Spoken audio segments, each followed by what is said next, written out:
আপনারা দেখছেন নিউজ 7 দিন বাংলা, আর আমি সঙ্গে আছি অনুপ্রক্ষিত। কেন্দ্রীয় সরকার অনেকদিন ধরেই এক দেশ এক ভোট এই হাওয়া তুলছে। কি সরকারের বিরোধীরা সবাই এর বিরোধিতা করে আসছে।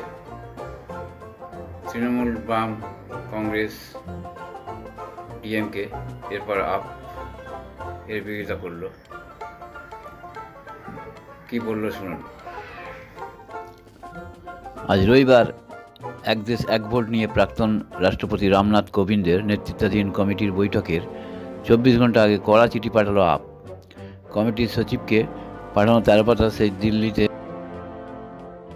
আপ শাসক দল অভিযোগ করেছে, যদি এক দেশ এক ভোট কার্যকর হয় তাহলে দেশের গণতান্ত্রিক কাঠামো সম্পূর্ণ ধ্বংস হয়ে যাবে। শুধু তাই নয়, এর ফলে সরাসরি বিধায়ক কেনাবেচার মদতে রাস্তা তৈরি হয়ে যাবে বলে মনে করছেন তারা।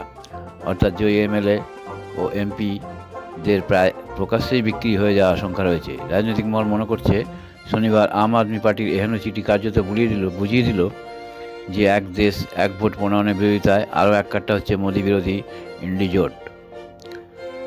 শুক্রবার এ নিয়ে সংশ্লিষ্ট উচ্চ পর্যায়ের কমিটিকে কড়া চিঠি দিয়ে কংগ্রেস সভাপতি মল্লিকার্জুন খার্গে অভিযোগ করেছিলেন যে একসঙ্গে নির্বাচনের ভাবনায় ভারতীয় গণতন্ত্রের মূল পরিকাঠামোর পরিপন্থী।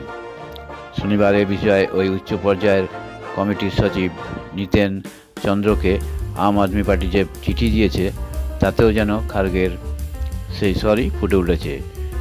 আপের চিঠিতে উল্লেখ করেছে, নির্বাচনের পর ত্রিশঙ্কু পরিস্থিতি তৈরি হলে তার সমাধান এক দেশ এক ভোট নীতিতে হবে না। একই সঙ্গে দলবদলু পরিস্থিতিতে প্রবল সমস্যার সৃষ্টি হতে পারে। প্রতিবেদন নিউজ 7 দিন বাংলা।